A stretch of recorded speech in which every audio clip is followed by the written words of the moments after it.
Okay, well, it's 11 o'clock here in Dallas, Central Texas. Bismillah, assalamu alaikum. Welcome everybody to this webinar on tackling Ramadan at home productivity for your employees, Muslim colleagues, professionals.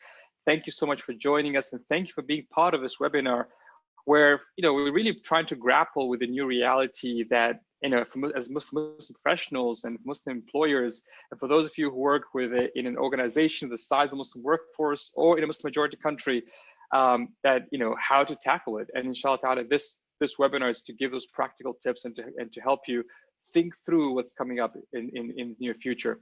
I'm your host, Mohammed Faris. I'm the founder and CEO of the Productive Muslim Company, a productivity training coaching company that links spirituality to productivity. I'm the author of the book, The Productive Muslim, where faith meets productivity. I work with managers, executive professionals who just try to really want to leverage spirituality and peak performance science to be the best version of themselves. I also work with organizations through their HR and through their Muslim networks or multi-faith networks or faith networks or faith-based ERGs to help them basically connect again this idea of spirituality to productivity. And really, the context of all of this is just trying to recognize that there's an additional layer of anxiety that's coming up. That's coming up in the next few weeks. We all all of us, everyone, Muslim and Muslim, everyone around the world is dealing with the physical health anxiety that the COVID-19 virus is causing to ourselves, to our loved ones, the financial anxiety of the potential of losing jobs and economy, recession in the economy, and just stock market crashes and all that stuff. And the social anxiety of not being able to connect with family and friends and being alone and dealing with the implications of social distancing and all that comes with it. But there's an additional layer of anxiety I think this webinar wants to tackle, and I think it's important for us to be aware of, especially if you either work with an organization that has a sizable Muslim workforce, or you work in a Muslim majority country, or you just have a Muslim colleague that you want to really connect with and make sure they understand what's coming up. And that is this whole level of spiritual anxiety, right? That's just caused by this, this upcoming Ramadan with mosque closures, with, no Friday prayers, with potentially all sorts of the Umrah bans, all that stuff. So how do we deal with the spiritual anxiety of this, what's coming ahead? And this is what this webinar is going to tackle and basically work on. So one of the things that I want to focus on is in this next 45 minutes, I'll talk about the spiritual and productivity challenges of the upcoming Ramadan, and then also talk about why, as a leader, why as an organization, you need to get involved. I know that sometimes we think of spirituality and faith is like a taboo, not get involved. And this is across the board, not just with a sort of large, Fortune 500 company like American Airlines, or a small, so Islamic Relief USA or any of the major organizations. Everyone's, I feel like as organizations, leaders, whether you're Muslim or not, you need to figure out how best to connect and get involved, because this is going to be a tough period for a lot of your employees, a lot of your staff, and it's worth thinking about, at least discussing about it. They'll share some practical tips to connect, engage, and support your Muslim employees, and some resources that will be helpful for you for this upcoming Ramadan at Home challenge. Now, I want to be clear who this webinar is for. So if you are a leader, a manager, a supervisor of either a Muslim professional in your team, or you have a small team of Muslim professionals, or you have an outsource somewhere in the Muslim world that's working with you, then this webinar is for you. If you're an HR professional of an organization that has a sizable Muslim workforce, or it basically, it operates in Muslim majority countries, then this webinar is for you. If you're a faith-based ERG, employee resource group, a multi-faith network or Muslim employee network, just like example, we have one in Salesforce, the multi-faith network, and one in American Airlines and Texas Instruments, and Twitter and other organizations, Facebook and others who have these Muslim associations or multi-faith associations, then this webinar is for you, because you'll understand one of the implications of what's coming up ahead with Ramadan. And finally, if you're a nonprofit institution, whether you're Islamic Relief or a major charity that either works and deals with Muslim beneficiaries or Muslim donors or with Muslim volunteers, this webinar is for you as well. So I hope that you're in the right place. Of course, if you do not fit any of these categories, don't worry, you're more than welcome to stay and listen in and benefit as well. But really, this webinar is for these groups specifically. So I'm going to be targeting my audience and my discussions to this group. And I'm aware that some of you are Muslims, some of you are not Muslims. So I'm trying to also balance between the two. If I say something you're not sure about or it's not clear, feel free to ask me questions. We will have a Q&A session. I'll leave ample time for Q&A towards the end of this webinar. So for those of you who are for the first time either dealing with Ramadan or not sure what Ramadan is, or maybe you've heard of Ramadan and trying to understand what's the big deal with Ramadan and why am I bringing this topic of Ramadan as a potential issue for your Muslim employees, professionals, and if you're living in a Muslim majority country, sort of what the implications of this. So Ramadan, just to be aware of, and if you're not, mark your calendars, April 23rd, plus or minus a couple of days, depending on moon sighting, will be the start of Ramadan. So if I were you, if you're not Muslim, you're not aware when Ramadan is, I'll just go ahead in your calendar and just mark it there and just block out 30 days after that to recognize this is the month that your Muslim professionals, employees will be engaged with this month of Ramadan. It is the 9th month of the Islamic lunar calendar. It's a lunar calendar, which means it moves every year. So it's moving sort of 11 days earlier every year. So right now it's April, by next year probably early April or end of March, but it moves every year. Fasting this whole month is considered one of the 5 pillars of Islam. So Islam is built on 5 pillars. The first pillar is to testify there's only one God, and Muhammad, peace be upon him, is the final messenger of God out of a series of messengers from Adam to Noah to Moses to Jesus to Abraham to Solomon, all the prophets, and he's the final messenger. And the second pillar is to pray 5 times a day. The third pillar is to give charity, 2.5% of your sort of your savings to the poor and needy. And the fourth pillar is this one, fasting the full month of Ramadan. And the fifth pillar is to perform the Hajj, the pilgrimage, once in a lifetime. So this is the sort of it's one of the fundamental parts of Ramadan. It is a time every able adult Muslim is required to fast from dawn till dusk. Now, what does fasting mean? It means no food, no water. So no food, no drink, no sexual intercourse from dawn till dusk. And that is just on the sort of physical level. But of course, we're encouraged also to fast with our tongues. For example, not lying, not backbiting, not saying anything that is inappropriate. Fasting with our hearts, so not having enmity or envy towards someone. Fasting with our thoughts, trying to remove all the bad thoughts. So it's fasting, yes, at a basic level, it's just no food, no drink, and all that stuff. But at a more spiritual level, is really fasting with all parts of our body and our minds, our heart as well. So it's a time for heightened spirituality. A lot of us go this sort of, they look forward to this month. This is the month where they kind of press that reset button in the spirituality, where they discover the best version of themselves spiritually, where they realize, just this, to really connect with the Quran, they connect with the mosque, they connect with the community. And it's interesting, research has found that some Muslims, actually there's a lot of Muslims that might not pray the 5 times a day, or they miss out the 5 daily prayers, but they'll definitely fast Ramadan. There's something about Ramadan, the event-based nature of Ramadan, that everyone, just young and old, people really sort of gather for this. And there's a lot of hype, also a lot of charity that goes with Ramadan. And those, I know that spoke to a lot of charity organizations, and one of the concerns that's coming up next to Ramadan is a lot of the fundraising used to happen in Ramadan. So now rethinking the model of fundraising, online fundraising, all that stuff, but a lot of charity. There's a lot of data that shows that literally the Muslim community gives millions of dollars and pounds and reals and all sorts of currencies in this month. And it's really a time where a lot of charity organizations see a lot of donations flowing in. And it's a lot of community activity as well. So a lot of activities centered on the mosque, centered on community. If you live in a Muslim majority country, you might see things like Ramadan tents, and you might see things like Ramadan nights and Ramadan events. So there's a lot of heightened community activity. So it is a very, very special time. And that's why I'm stressing it for those who may be not aware of just the special, it's not just a 1 night or 2 days. It is a very, very special time. Some typical Ramadan terminology, so that if you hear these words from Muslim colleagues, they're like, what's going on there? Iftar means breaking of the fast. So if you want to, if you want a quick line, if you want to ask a Muslim colleague in about a few weeks, hey, how's iftar last night? And their eyes will brighten up, like, yes, I had this for dinner and had that for iftar. Taraweeh is a voluntary night prayer. It's about an hour, 2 hour long. It happens usually after the last night prayer, typically done in congregation. And again, for the first year, this year, potentially there'll be no Taraweeh. People will not be able to pray Taraweeh in the mosque, at least. Maybe they'll pray at home, but not in the mosque. Suhoor, Sahri, the idea of a pre-dawn breakfast, the last sort of breakfast you have before you start your fast, and Qiyam, Tahajjud, things like past midnight prayers.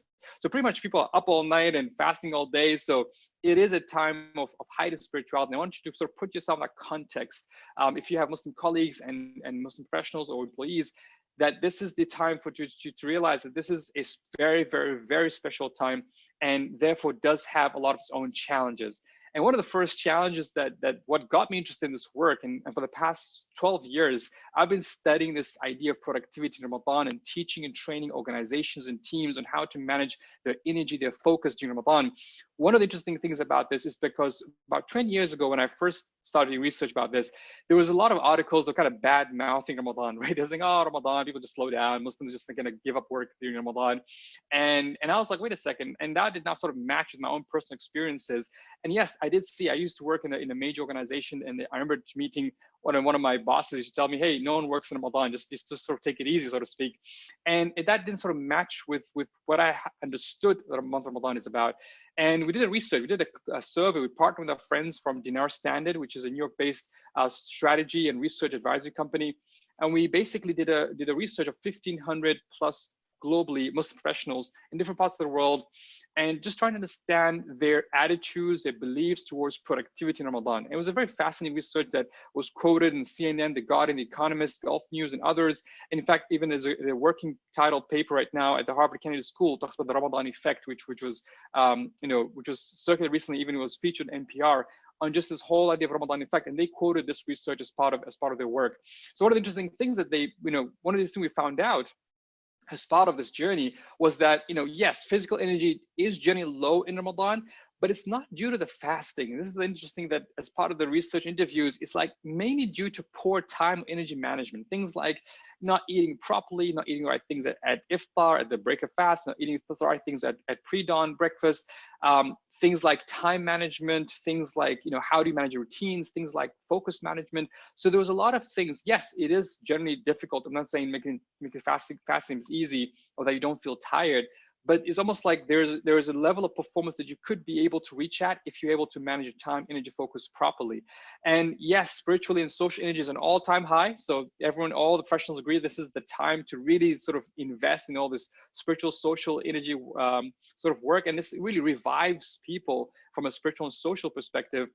But the research and the interviews highlighted there was a need for this practical preparation for Ramadan. And this is where we came in. So for the past 10 years, we've been doing a lot of training on how to manage sleep, nutrition, fitness. I remember doing a webinar once on how do you manage sleep in Ramadan. We had 9,000 people register for that webinar and 6,000 people turned up live. It was an incredible experience just seeing so many people just online for the one topic, how do you manage sleep in Ramadan, which for many, many most professionals will agree this is one of the most difficult things with the night prayers and waking up early and then going to work.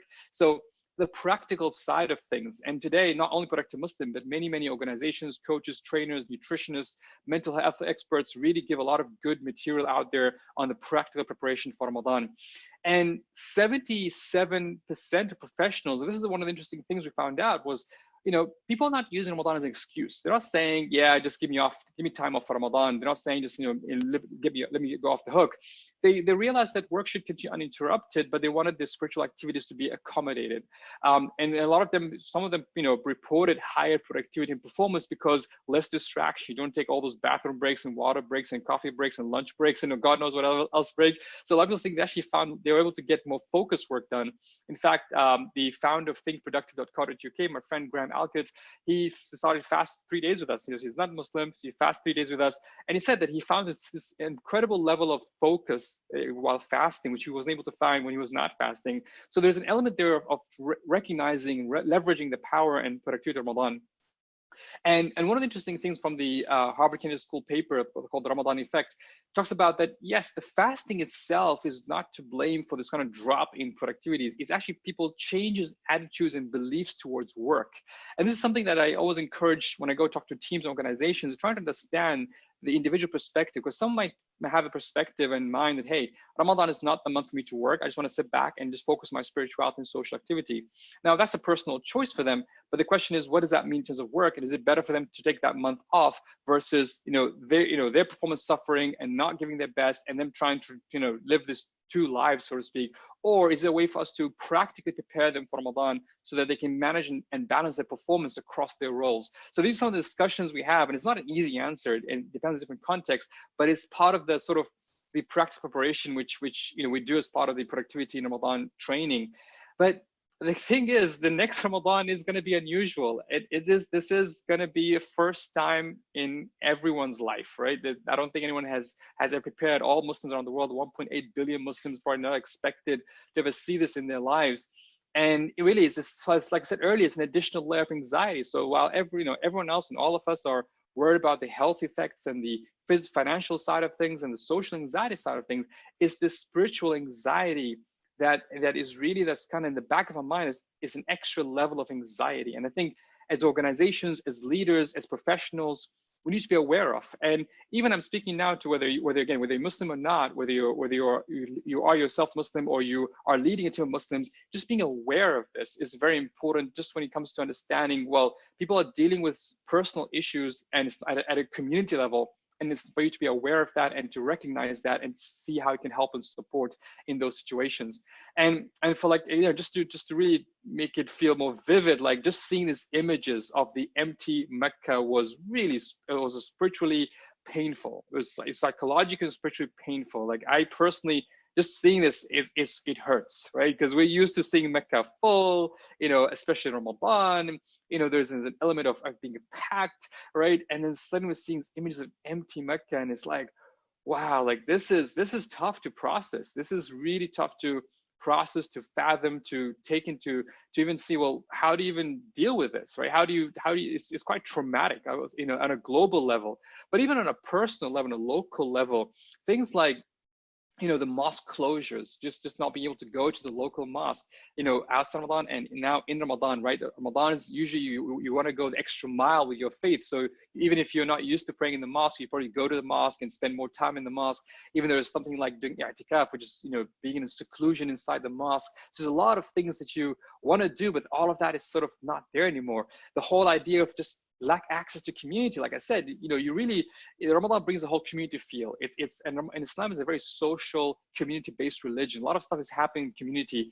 So even like the night community events, what we do with our family and children, and kind of get and feel the Ramadan spirit. A lot of professionals, especially if you live in a non-Muslim majority country, just the difficulty of trying to make people feel the Ramadan spirit when everyone else around you is not celebrating Ramadan. So that also plays a role. So usually you kind of feel that at the mosque, and now you don't feel that. So that plays a role. And then the spiritual crisis, people just started to question why and question what's happening, and all those sort of spiritual questions and psychological questions people are going through, which does lead to spiritual crisis. And people are kind of looking for Ramadan as an hopefully outlet to overcome or tackle the spiritual crisis. And even something as morbid as funeral rites. And again, we've seen those very difficult images of people being buried alone without their family and friends because they all have COVID-19. And just again, on a spiritual level, it does drive the spiritual anxiety of all the situation and what to do about the situation. Now, you might say, well, why does this matter, right? I mean, you might say, well, this is a personal issue. This is a spiritual issue. I don't want to get involved. And I've heard this both from, Muslim and non-Muslim sort of, employers or managers or team leaders. They're like, well, I don't want to get involved. Okay, this is nothing, it's not my business. Everyone has their own issues. And this is a tough time for everybody. And like, why should I get involved? And the answer to that, to be honest with you, is that this is the time when finally, I think as human beings, we need to connect what matters the most to our fellow human beings. And if these people play a central role in your team or play a role in helping you and your organization grow and develop, then this does matter. It's their ultimate concern. We always talk about in HR that people are most important assets. We talk about we should bring your whole self to work. We talk about bring yourself forward. And then this is important. This is on a personal, this is critical, and it will impact not just performance and productivity, but it will impact relationship, it will impact emotional management, it will impact stress management. It's just being aware of it. It's like when you find out one of your team members, mother or father or grandmother passed away, you'll be sensitive to that situation. You'll try to see how you best to, kind of walk them through this process.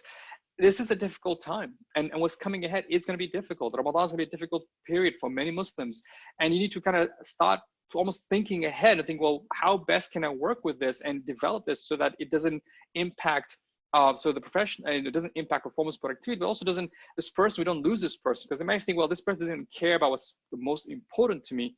then why should I even care and give back and do my best? And especially in today's world, when you really want the best out of your talent, despite the circumstances, this is where it does matter. And another note, I'm not sure if you guys came across this whole idea of the idea of allostasis load, the idea of that sometimes you have certain load, right? Each one of us, when we think about our the way we manage stress, right? We all have a optimum level of stress. If it's too low, right, our performance goes down. So let's say if your stress is too low, then you just feel low morale, you can feel lazy, you don't feel like you're not motivated enough. And if it's too high, you just break down and burn out and overload yourself. And there's an optimum level of stress that you feel that it's, you're able to handle. What's happening now is that a lot of us are being shifted to the kind of right-hand side of this graph. A lot of us are, the amount of stress and anxiety and things to think about, from will I get groceries to what should I do with my kids at home to working from home, and now Ramadan's coming up at home. There's a lot of this sort of stress. And one of the interesting things that researchers found is that one way to increase your capacity to deal with stress is, not only, of course, taking things like taking care of your health, taking care of your nutrition, taking care of exercising helps a lot, but the spiritual aspect. That's why there's a lot of things about mindfulness and meditation and prayer and being connected to a faith, and that actually helps you be able to build that resilience. There's been interesting research about people who have a faith tradition or a religion they follow are much more resilient, because there's almost like a support network. The mindsets, the values and rituals helps them through those tough periods. So this could be so what I'm trying to say here is that this is a important part for you to think, well, yes, we are right now, all of us experiencing kind of the right-hand side of high stress, but maybe something like Ramadan can actually flip the script, can actually build the capacity of my professionals and make the most out of the situation. And as a professional, as a Muslim employee, I'm giving you a kind of a sneak peek what's going on in their mind right now, because I've been doing workshops with professional associations. And this is the questions they have. Things like, how can I have a spiritually fulfilling Ramadan despite the circumstances? This is on their mind. Now, again, I'm not asking you to answer those questions, but I'm asking you to start thinking about and realize that this is what's going on in their mind. How can I get a sense of Ramadan spirit and Ramadan community while social distancing, especially not just for myself, but myself and my family? How to balance between the energy focus and time between working from home and all the spiritual stuff. So yes, maybe if I'll pray the night prayer in the home, how long should I pray the night prayers, and how much time should I dedicate to reading Quran? How much time should I dedicate to Ramadan activities? And also I need to also make sure I work from home. See, a lot of us we got used to that compartmentalization, like, okay, spirituality, in the mosque, work in the office, and family at home. And what this whole situation has led us to is kind of converge all of that: work, home, spirituality, community, everything is converged to one spot. And the question now is only you have to make very conscious decisions of where you're going to spend your energy, where you're going to spend your focus, where you spend your time to make the most of the situation. What would my Ramadan at home routine look like? Like I said, it's the first time for many people to work from home during Ramadan. So what does that even look like? And what's the impact of that on my day-to-day, just, performance and productivity and trying to maybe catching up? I know that, a lot of charity, for example, they're asking the question, like, we have this, Ramadan is a very busy period for charities, and now they have to go probably online for a lot of fundraisers. What does that look like, and how can I make sure that I'm still relevant and work my way through this situation? These are questions, real questions people ask themselves, and you need to understand how to tackle them. And one of them is, will I lose my job this Ramadan? Now, this might seem like a financial anxiety, but there's a spiritual impact to this, because if you do lose your job right now, as the uncertainty progresses, and as all these as the situation worsens and the economy gets a little bit tougher, companies will start cutting jobs and losing people. And if this hits you in Ramadan, it just completely throws you off spiritually. It throws you off, has a spiritual impact, throws you off. So dealing with that as well. From the perspective of the sort of HR person, or from the perspective of somebody who's trying to manage a team and trying to realize that this is going to be difficult Ramadan, how will Ramadan at home impact performance productivity of my Muslim colleagues? And again, we all need to think about this. This is not about depending on how religious your sort of professional employee volunteer is. This is across the board. Like I said, Ramadan is a very important time, regardless of how practicing, non-practicing your Muslim professional is. And we'll talk more about how you can connect with them, understand where they're at. So you need to think about how can I best prepare for them for Ramadan, whilst respecting their personal spiritual choices. I'm not asking you to preach to your Muslim colleagues about how they should live Ramadan or how they should deal with Ramadan, but it's about preparing them and while respecting their personal spiritual choices and practices, and seeing how to make that happen. How can we best support them during this period of uncertainty? One of the things that I feel organizations and teams will start feeling is what is known as compassion fatigue, right? So for example, if let's say one person in your team, someone in their team, someone in their family passed away due to COVID-19, right? So, the whole team gathers together and they feel compassion and they really support that person. Then the second person feels it. Then the second person gets hit. Then the third person, the fourth person. Then every single person in the team has going through this, let's say, personal health, illness, death situation. And eventually you might end up feeling compassion fatigue, that not almost like not able to deal compassionately with all this sort of negative news cycle that's coming at you, even among a lot of close people. So how are we going to deal with that? How are we going to, and right now it's almost like, as my friend was mentioning early on, he said that it's almost like before we were like, oh, this thing is happening in Asia, and then, oh, this thing is happening in Italy. And now slowly, for those of us in the US at least, feels like it's closing in, right? We're hearing now is like we were 1 or 2 degrees separation from somebody who actually got affected by COVID-19. So what does that mean? And dealing with the spiritual, psychological impact of deaths, right? So we know that, right now the numbers on the rise, that we're seeing those numbers coming in every day. Sooner, later, may God protect us all and make us all stay safe. But it might hit close to home, and that would just throw you off, right? Because performance and productivity just go out of the window. So how do you deal with that? How, as an organization, as a team, will you deal with that and to think through that? Now, I know this is so far has been kind of a bit of a negative sort of perspective on things, and I hope that I'm not trying to throw you off. I'm just trying to just give you a perspective of where this is heading, and what are you, sort of being aware of what's coming up. And without us being conscious of it, we might just completely forget and not realize what's going in people's lives and what the impact it has on the well-being and their performance and productivity in general. But I guess also on the positive side, and I hope this is also the message from this webinar, is to leverage the Ramadan spirit, right? Ramadan it's a beautiful month. It is considered the month of mercy. It's considered a month of forgiveness. It's considered the month of, charity, the month of, good deeds, the month of spiritual. A lot of positivity goes with the month of Ramadan. So as an organization, as a team, you could leverage the spirit of Ramadan to bring positivity with all that's happening around you. If you think about the purpose of Ramadan or the why of Ramadan, there are 3 main lessons that Ramadan teaches. Number 1, it teaches spiritual presence, right? The idea of saying, if for those of you who fast, they will know this feeling where you start being really aware of these small things, your words that you say, your thoughts, your heart situation. You can become more spiritually present. And Allah says in the Quran about, the purpose of fasting is to develop this idea called taqwa, which is God consciousness, or being mindful of God, or what I call spiritual presence, being really present spiritually. And if anything, in right now, while we're going through all these uncertainties and global pandemic and panic, if anything, we need to be more present. We need to be more thoughtful, more present, and understand that this is going to be an important piece of this journey ahead. Next one is Ramadan teaches gratefulness. Anyone who fasts knows that feeling of that first glass of water you break your fast with, or that piece of date you break your fast with. It feels so good, and you're so thankful for that. This meaning of gratefulness, this meaning of being thankful, for the small pleasures of life, the small things, is the food or the drink that you have. That gratefulness, again, we'll need that. That's an important value, important meaning to develop and to leverage, especially in these uncertain times, especially in these difficult times. And finally, patience, perseverance, right?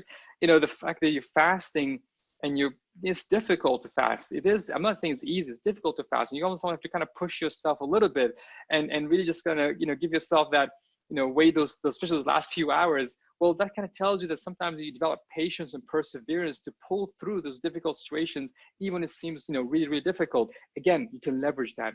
So what I mean by this is that as an organization, as a teams, Ramadan can be a great opportunity for your entire organization, not just for the Muslim staff, for your entire organization to boost morale and build resilience. You can say, hey, guys, and we'll talk about some practical ways you can manifest this, but the idea is to move away from this idea, this is so stressful, this is annoying, I can't do this, to, hey, it's a challenge. This is this 30-day challenge. We're going to go for, fast-a-thons, and I'm going to fast for 1 day with a Muslim colleague, or I'm going to leverage this idea of spiritual presence and gratefulness and patient perseverance to really push through things. So it moves from stress to challenge. It moves from scarcity mindset to abundance mindset, right? We've seen those images, people hoarding stuff at the supermarket. Well, Ramadan is about month of charity, month of giving, and the idea of how can you give when everyone around you is feeling the loss, feeling that they're losing. So Ramadan comes and kind of challenges that. So, well, actually, you need to give. You need to move forward.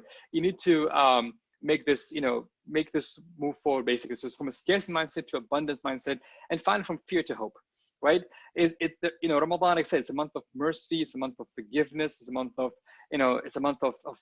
just it's a very positive month. It's a very inspiring month. A lot of people come from Ramadan experience, despite the sleepless nights and the hungry days, they actually come out of that month missing Ramadan and wishing Ramadan is all year round. So the idea of moving fear to hope and boosting that morale. So being conscious as an organization's team, I feel like it's for smart organizations and HR leaders and CEOs and leaders, supervisors, they can really leverage this instead of thinking, oh yeah, you guys have to fast for like 30 days and you're gonna be tired and less energy. Saying, actually, there's something about this. Let's reflect back on Ramadan. What does Ramadan mean to you, and how can you bring those meanings to not just yourself but to everyone on the team? I think it'd be a very, very powerful way of discussing this. So let's get practical. I think I've been sharing some concepts so far.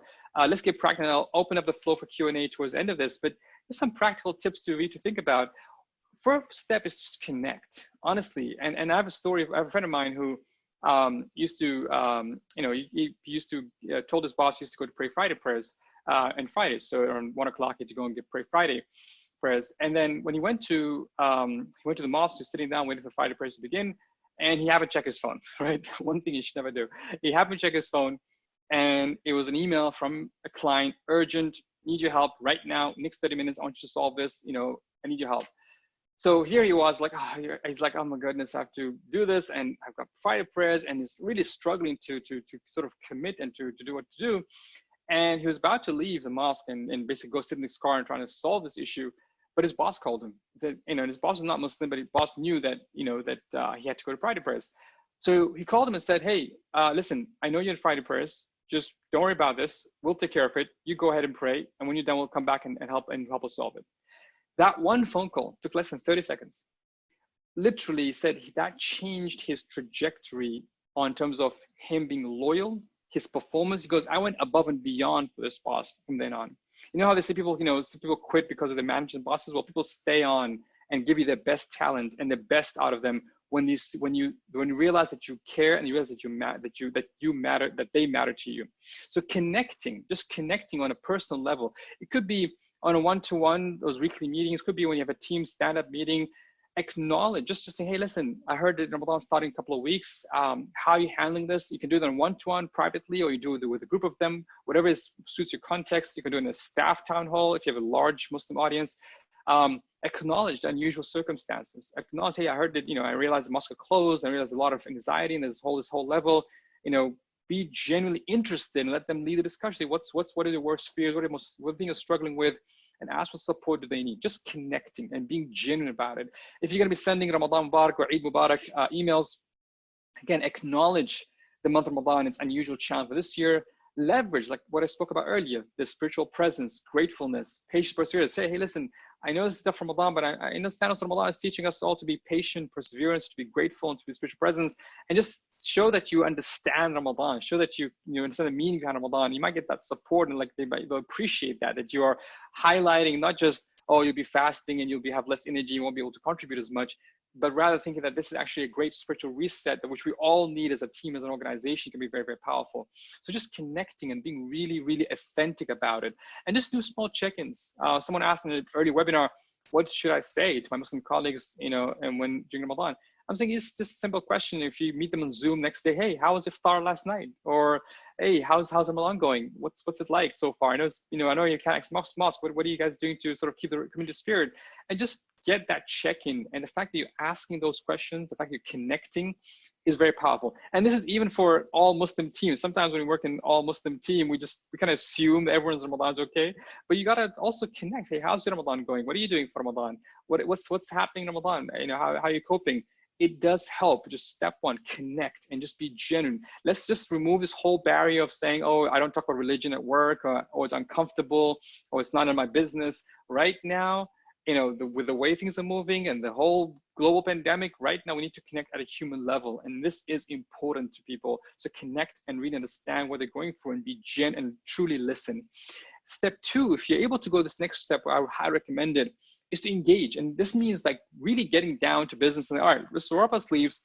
Let's have a game plan. And honestly, the best people who do this are, coaches in NFL and NBA coaches when they have Muslim athletes on board and they know Ramadan is coming. Like these are NBA coaches, NFL coaches, and they really go out of their way to help their sort of player, the star player, the talent player, perform really good Ramadan. So they'll have a nutrition plan, they'll have a training plan, they'll have a hydration plan. They'll just sit down and figure this out with them because they want the star talent to perform and of course still make the most of the Ramadan. So I'm not asking you to go all the way to NFL player level, but just come up with an agreed plan. Say, listen, if you have, let's say you have 3 members in your team are Muslim, or the whole team is Muslim, or you have an outsourced team that's Muslim, or you have volunteers that you're dealing with as part of Islamic, as part of a charity organization, then you need to figure out fundraising. Just come up with a practical game plan, not in terms of projects and tasks or who's doing what, but it's like what's going to be routines like, and what are you going to be the habit? What are the things we need to work on? What are the things we need to adjust slightly? Just come up with a game plan and really engaging. This comes from one-to-one discussion. You might have to have a special meeting, discuss this, and we'll show some resources to help you with this in a minute, towards the end of this. And then have a team-wide activity where if you have a large team, Muslim or non-Muslim, I recommend this activity, which would be really helpful. Just talk about, hey, Ramadan is here. Our Muslim colleagues are fasting, and let's talk about. And then maybe they can share about Ramadan, why it's important. And say, hey, let's talk about Ramadan spirit. And I know that Ramadan talks about spiritual presence, about gratefulness, about patience, about remembrance, about Quran. How can we leverage this Ramadan spirit to across our roles? And you can do like a team activity. I did activity with the MUPPIs. MUPPIs is a Muslim Urban Professional Association. We had a private webinar for them, and we just did a sort of whiteboarding session where we broke into small virtual breakout rooms, thanks to Zoom. And they all discussed about how they bring spiritual presence at home, how they bring gratefulness to work, how they bring patience, perseverance, and also for them it was remembrance. How they bring that in different aspects of their life. And it was a very fascinating discussion. Everyone brought their own ideas, and everyone felt really useful and helpful to connect. So I highly recommend to kind of start thinking about these activities, and they do matter. Like I said, they do matter, and they do bring the best out of people. And I feel like it's a one powerful way for you to think about how best to leverage this and to take the next step. Step 3 is now that ongoing support as Ramadan started. So if you need to think about how can you leverage or modify company policy and procedures to support fasting employees. So things like Ramadan days, right? So if right now, especially if someone has to fend off, get some groceries, has to, figure out homeschooling for the kids. If they just work one day a week or one day every couple of weeks where they can just kind of reset themselves or just sleep in maybe just to recover, think about leveraging this. And again, it's not about you giving excuses or just making, giving time off for the sake of time off. It's understanding what support you need and let them tell you. They might say, actually, no, I'm fine. I'm happy to work. In fact, if anything, I probably prefer to working because it keeps me, busy from thinking about food. But at the same time, think about what are the company policy and procedures that need to be adjusted to accommodate for fasting employees. A lot of, for example, Muslim majority countries, they change their working hours because of Ramadan. Well, now with mosque closures, with mosque closures, no tarawih, all that stuff. What does that mean? Do we still maintain those hours or not? And how does that work? Do we start earlier and finish earlier? Like all these questions we need to start discussing among the team and figuring out before Ramadan hits and becomes a bit sort of lastminute.com.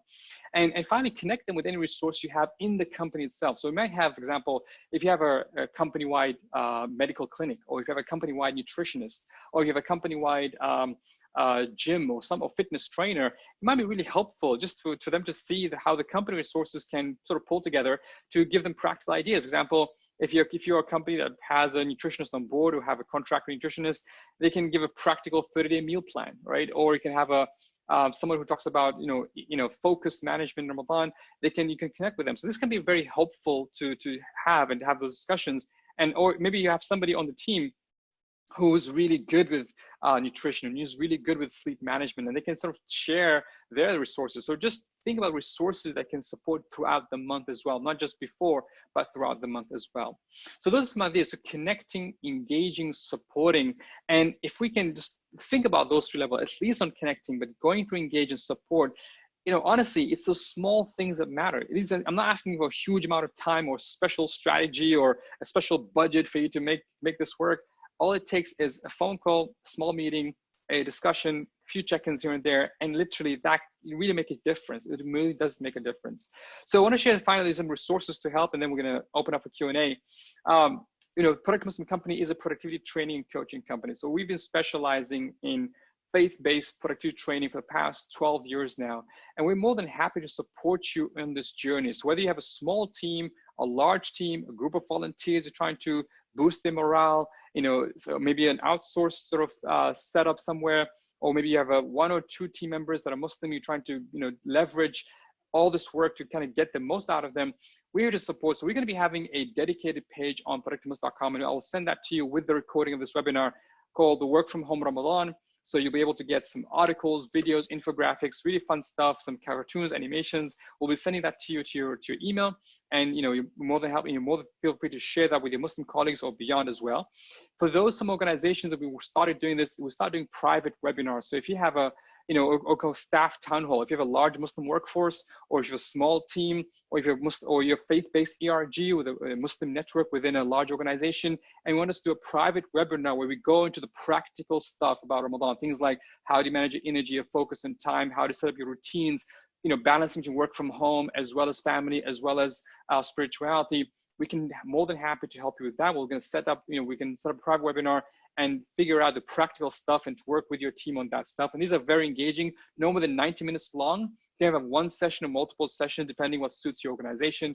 And finally, for those who want to go a step further, and really if you're a team of, let's say, high-performing team, or if you really have this one-on-one coaching or consulting, trying to figure out HR policies that are suitable for Ramadan for fasting employees, given the work from home, given the Ramadan spirit, again, we also can support you with that, and we're more than happy to discuss that. You can just drop me an email at Mohammed@productiveness.com, and we can take these discussions further and make it work for you as well.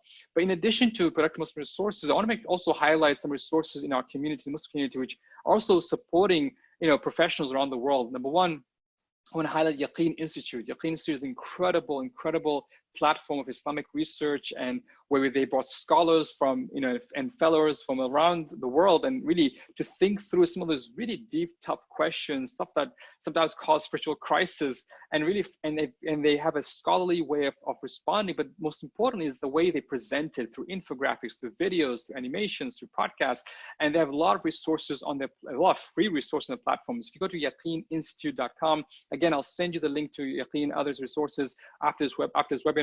The Muslim Matters website as well is a thought leadership blog where a lot of people share their thoughts, which is very helpful. Again, sometimes you might, yes, you might read articles on New York Times or The Atlantic or other websites, but sometimes as professionals, as Muslims, you might want to read something from their own worldview that kind of filters things through the sort of this faith-based worldview, and MuslimMatters.org does a great job with that. And for those who just want to take action, for those who feel like I want to leverage Ramadan spirit to give, well, the 30-day Ramadan challenge by LaunchGood is incredible. LaunchGood is a crowdfunding platform by Muslims and for the world. So they did incredible work. They've raised over $100 million in the last 5 years, just doing incredible projects around the world. So they have this really cool 30-day challenge where, again, you and your team can join, where you can have, like, say, you put in $1, you just set how many dollars you give each day. You spend $1, for example, and each day automatically will deduct $1 for 30 days. And each day you'll get an email saying, hey, this is what you've supported. And what I love with LaunchGood is sometimes I set it up, I forget about it.